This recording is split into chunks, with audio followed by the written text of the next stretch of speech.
On one of my previous videos, I learned that Finland still has military service. I never knew that. It's very interesting. Being from the UK, I know that in the UK they used to have it a long time ago, but have not had it for a long time.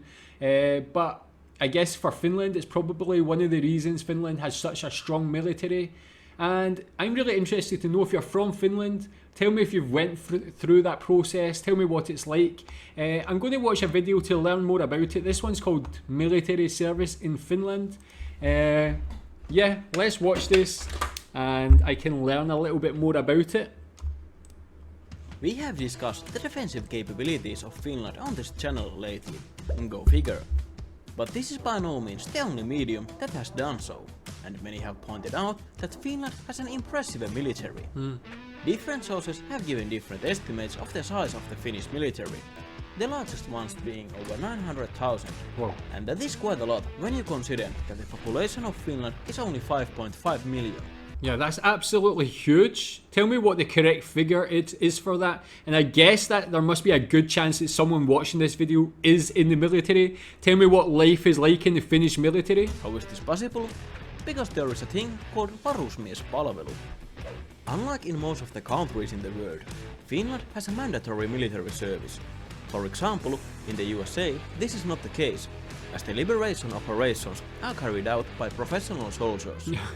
The risk in this approach is that eventually, as progress progresses, people get more liberties and the quality of life improves. Will there be enough people to join the military? Oh, never mind. Every man in Finland gets drafted in the year they turn 18. A few years ago, you could evade the draft if you believed that the Armageddon is just around the corner. Really? Nowadays, that is not a valid reason anymore. There are few ways you can fulfill your conscription: military service, civilian service, or if neither of these goes with your flow, you have the option to go to prison. Well, really? You have to go to prison? Tell me if you've ever known anybody to refuse going to military service, if you've ever heard of anybody going to prison for it. What you do during your military service is highly dependent on the location and branch where you do your service. There are numerous garrisons around Finland, mostly being similar to each other, but there are some special locations that have distinct characteristics, like the Reserve Officers School in Hamina, the Air Force Academy in Tikkakoski, and Panzer Brigade in Parola.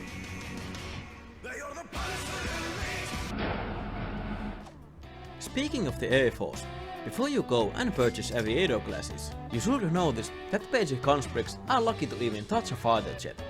Those who get to fly are professional soldiers.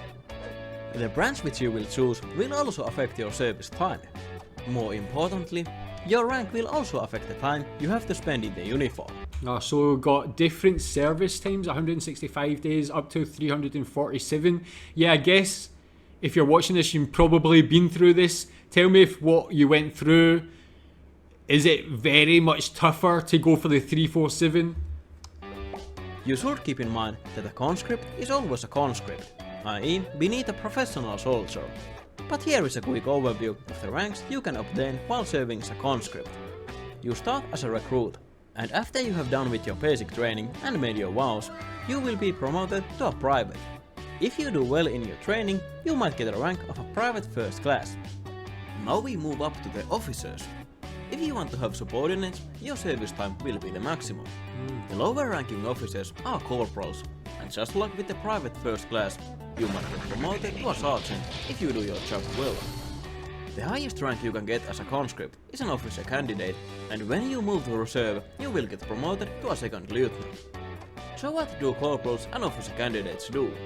Well, they mostly fulfill their power fantasies, as the military is for many the first place where they get the boss around. Besides that, they help the professional soldiers to train the rank and file. For example, in the beginning, they teach you the basic stuff, commands, formations, etc.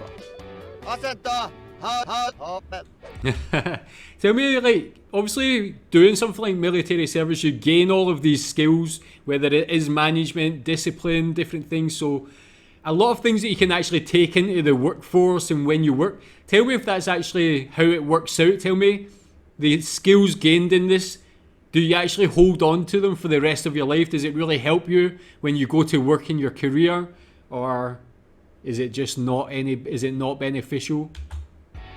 The bulk of the Finnish military service consists of two things: waiting and cleaning. When you are not waiting or cleaning, you are training. Training naturally involves skills that are needed in your branch. And of course, there is weapons training. Weapons training usually involves shooting on a shooting range, or on a battle simulation. But more commonly, especially in the beginning of the training, firearm practice is done with sonic rounds, not the hedgehog. How this works is that the conscript loudly yells "Laukaus" in order to illustrate that the person in question has fired their firearm. But what if you want to go full auto? That is done by yelling "Sarja!" But this is not wise, as it will waste ammunition. Major part of the training are different training camps. Usually they are done somewhere in the Finnish nature. At first, this might sound nice, sleeping in the tent, eating camping food and enjoying nature. But the reality is not I as can pleasant. imagine it would be tough. Firstly, the mattress that the defense force provides you is designed to withstand the war, so it is not the most comfortable one. But that is the least of your worries, because chances are that you won't be using it that much. And we can't forget that these training camps take place throughout the year, so conscripts get to enjoy the nice variety of the Finnish weather. Still, it could be worse. At least the enemy in the training camps isn't using live ammunition.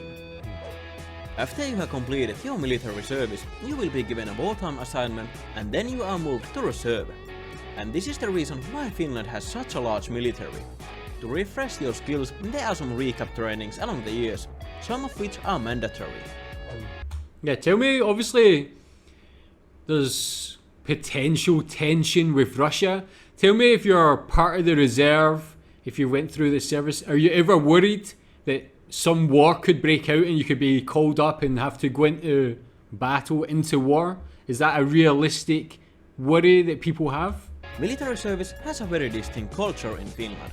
Examples of this could be wishing mornings to the new recruits, speaking intti-slangi, slowly losing all motivation towards the training and turning into a goner, etc.